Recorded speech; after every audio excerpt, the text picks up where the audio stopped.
Bonjour, aujourd'hui nous changeons de décor puisque nous sommes accueillis par le Muséum national d'histoire naturelle et nous discutons aujourd'hui avec son représentant, M. Bruno David, ainsi qu'avec Marc Fournier qui représente la Paillasse, pour évoquer la recherche dans l'urbanisme et l'implication de ces structures de recherche dans les appels à projets innovants. Alors on va d'abord commencer par se présenter. Bruno David, merci de nous recevoir. Merci. Est-ce que vous pouvez nous expliquer en quelques mots, puisque l'activité est vaste, ce que fait le Muséum national d'histoire naturelle et puis votre implication dans ces appels à projets, comment vous pouvez participer à l'urbanisme aujourd'hui? Le Muséum national d'histoire naturelle, c'est d'abord un assez grand nombre de personnes, il y a 2200 personnes, sur un peu plus de 12 sites, 13 sites pour être précis, qui sont distribués un peu partout en France, dont les sites parisiens, qui sont le Jardin des Plantes, où nous sommes, le Parc zoologique de Paris, que les Parisiens appellent le Zoo de Vincennes, et puis le site du Musée de l'Homme au Trocadéro, pour les sites, puis plus un certain nombre de sites en région. Et les activités du muséum se déclinent en 5 grands domaines: la recherche, les collections, la diffusion auprès du public, l'enseignement et l'expertise. Merci, nous allons revenir sur ce sujet. Je voulais vous présenter Marc Fournier, donc vous représentez la Paillasse. Est-ce que vous pouvez nous expliquer ce que c'est que la Paillasse? La Paillasse, c'est un réseau de laboratoires ouverts qui cherche à expérimenter sur de nouveaux formats d'accessibilité pour le citoyen, lui permettant de participer à des actions de science et de recherche. Nous avons par exemple ouvert il y a quelques années un laboratoire qui permet, pour des sciences du vivant, qui permet à des porteurs de projets de nature tout à fait diverses, qu'ils soient chercheurs, qu'ils soient dans des associations, qu'ils soient dans des entreprises, de pouvoir accéder à ces équipements qui, pour encore la plupart aujourd'hui, sont assez difficiles d'accès, et de réaliser des projets avec ces outils et ces équipements.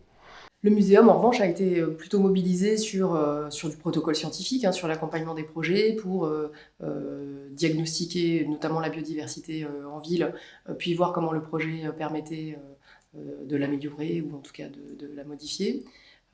Est-ce que c'est habituel chez vous d'accompagner des projets comme ceci? Oui, bien sûr, on est très sollicité en termes d'expertise environnementale en général. Donc on a travaillé notamment sur ce qu'on appelle les corridors noirs, donc les corridors pour les chauves-souris en ville. On a des systèmes qui permettent de suivre les chauves-souris, leurs trajets, les différentes espèces qui sont là, simplement en enregistrant les sons. Donc on a toute une sonothèque de chauves-souris qui nous permet de reconnaître les espèces et de les suivre. On est également très impliqué, un petit peu comme la Paillasse, sur des suivis de sciences participatives, où on implique les citoyens. Le muséum a été promoteur depuis maintenant plus de 30 ans en sciences participatives, où on demande aux citoyens de nous accompagner sur des observations. Donc ça vaut, on va retrouver les sauvages de Maru dont je parlais tout à l'heure, pour les plantes. On a tout un protocole autour de ça. Et pour vous, c'est nouveau d'avoir été impliqué par des promoteurs dans ce type d'appel à projet, ou c'était un peu dans l'ADN de la création de la Paillasse? L'ambition de faire, en tout cas, se rencontrer et échanger des acteurs en partant de formats un petit peu différents et nouveaux, ça c'est effectivement quelque chose d'assez transversal dans la demande. Quand je disais que nous n'avons pas été sollicités pour la création d'objets de recherche en tant que protocole, ce sont par contre des choses qu'on a proposées.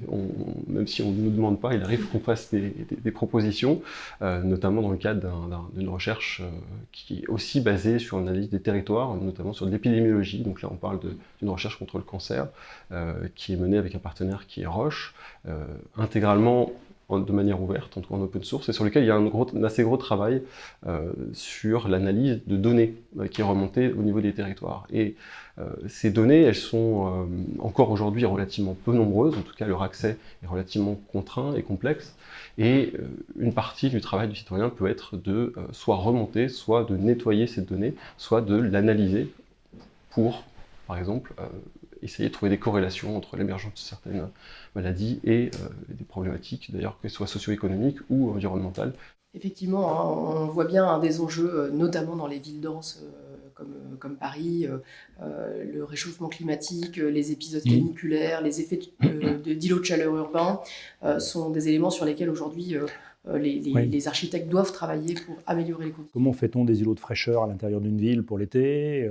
Comment optimise-t-on les circulations végétales ou animales à l'intérieur de cette ville, en dehors de l'espèce humaine, bien sûr?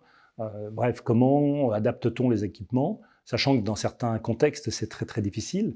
On ne va pas démolir et reconstruire Paris pour en faire une ville environnementale, propre. On est bien d'accord. Donc il y a un background, il y a un socle sur lequel il faut qu'on travaille, bien sûr, mais on ne part pas de rien. Et c'est souvent paradoxal et complexe. Et il faut forcément des solutions de compromis pour arriver à faire quelque chose qui soit le mieux possible ou le moins mauvais possible, compte tenu du contexte. On a l'habitude de parler maintenant d'un biome urbain, c'est-à-dire d'une sorte de grand écosystème urbain. Enfin, il y en a plusieurs, parce que selon les villes, ça ne va pas être le même. Donc il y a un biome urbain avec des caractéristiques très particulières.